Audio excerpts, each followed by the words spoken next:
আল্লাহ বলেন কোনো বিষয় সম্পর্কে কখনো বলো না যে আমি ওটা আগামীকাল অবশ্যই করব।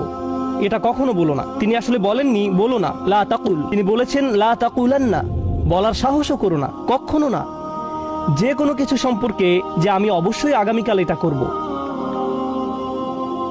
আপনি যদি আয়াতের এখানে থেমে যান তাহলে দৃশ্যত সমস্যা দেখা দেয়।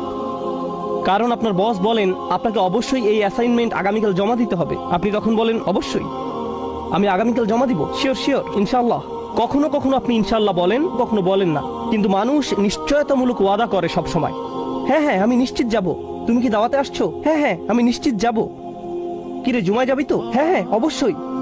আমরা এইসব নিশ্চয়তামূলক কথা বলি সব সময়।